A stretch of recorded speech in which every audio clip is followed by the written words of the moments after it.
Hello everyone. I wanted to briefly talk about a disease that's been in the news this past week, which up until now, even if you're a medical professional, you've probably never heard of. Zika virus. What is it? Why is it important? And did every major media outlet botch the story on it?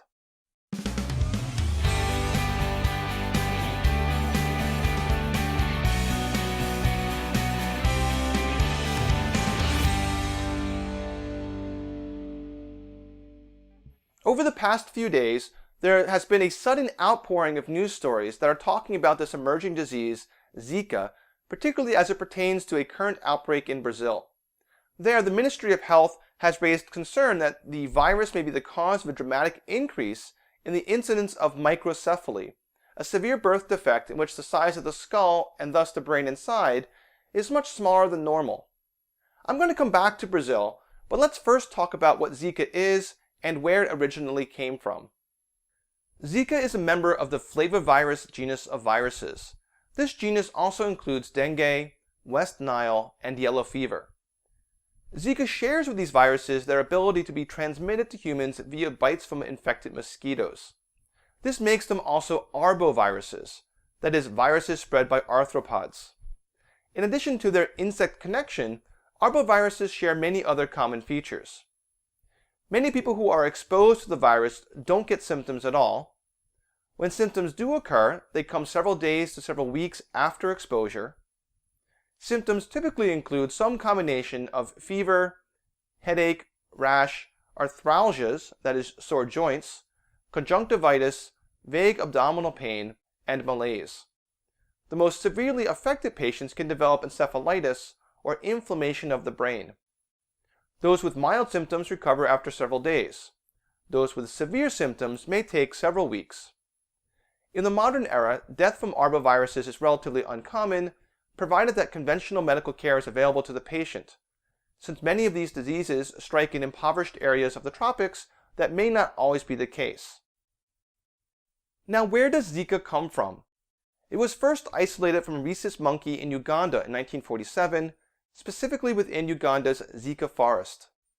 The first cases of human infection were identified in Nigeria in the 1950s. Since then, Zika has been really quiet up until the 21st century, when limited outbreaks began occurring throughout the world, particularly in the Pacific Islands. And evidence of Zika infection, either from patients with clinical illness or with serologic evidence of prior exposure, has been found in dozens of countries on 5 continents. So why haven't we heard about Zika until now?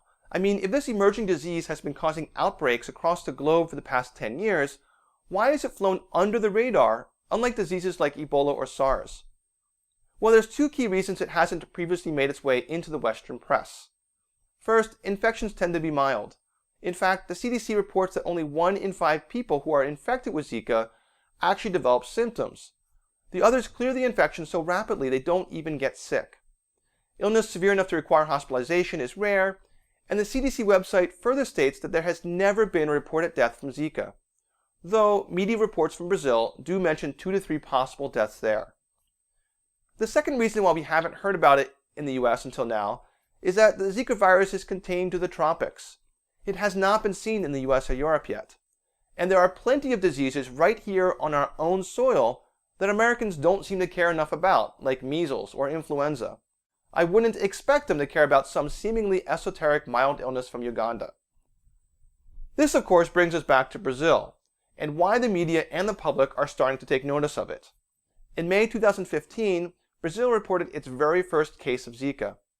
There is speculation that the disease was brought from Asia or the Pacific Islands by tourists during the 2014 World Cup, but that seems highly speculative and probably unprovable. Regardless, since then there has been an outbreak that has spread to other countries in Latin America. Unfortunately, since most patients are asymptomatic or minimally symptomatic, and the symptoms mimic those of more familiar diseases such as dengue, and since there is no readily available test in your typical medical clinic to detect the Zika virus, it's very difficult to know how large an outbreak this has been. One potential strategy might be for researchers to check the blood of thousands of healthy individuals looking for anti-Zika antibodies. If one assumes that Zika did not exist in Brazil prior to this outbreak, then one could use the prevalence of the antibodies in the general population to calculate how many total cases there have been. Using either this or an alternative strategy, it's not clear, Brazil's health ministry has estimated that between 500,000 and 1.5 million people have been infected by Zika. That's a lot of people, most of whom are in the northeastern part of the country. Concurrent with this stealth outbreak, in October of this year, doctors began to notice a dramatic increase in the number of babies born with microcephaly. As mentioned at the beginning, microcephaly is a birth defect in which the head fails to fully develop in utero, resulting in poor brain growth.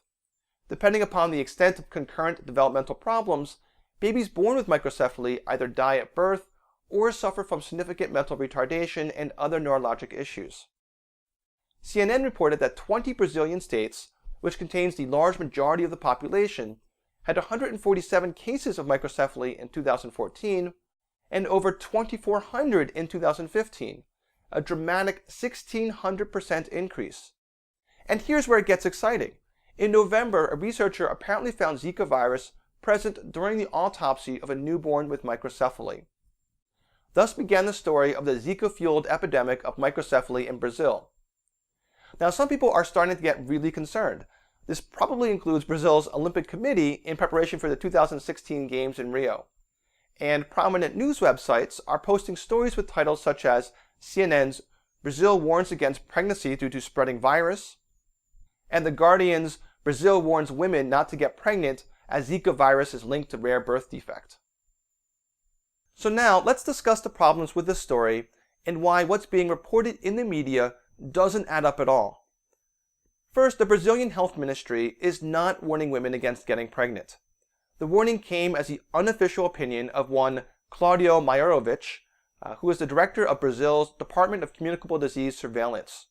It is not an official recommendation from the Health Ministry or the national government, as CNN and The Guardian have misstated, likely intentionally for more clicks. This is just one guy's personal opinion. Granted, he might be incredibly knowledgeable about the problem, but it still doesn't make it Brazil's recommendation. Second, the numbers for Brazil's baseline rate of microcephaly, as presented in the media, simply don't make sense.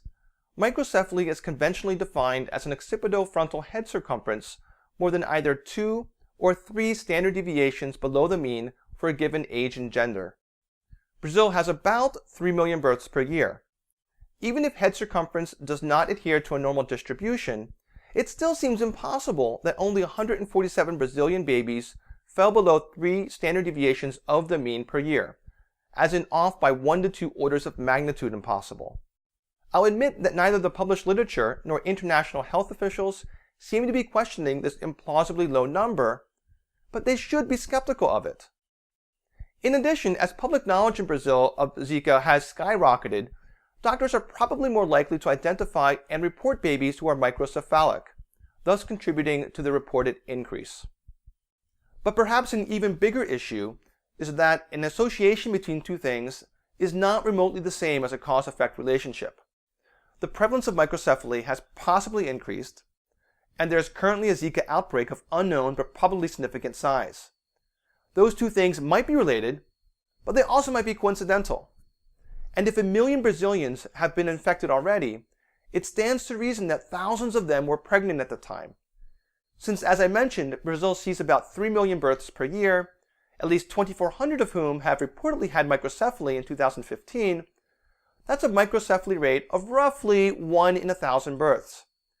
So if thousands of pregnant women were infected with Zika, even if there was no cause and effect whatsoever between these two problems, a handful of babies with microcephaly would have been exposed to Zika from chance alone.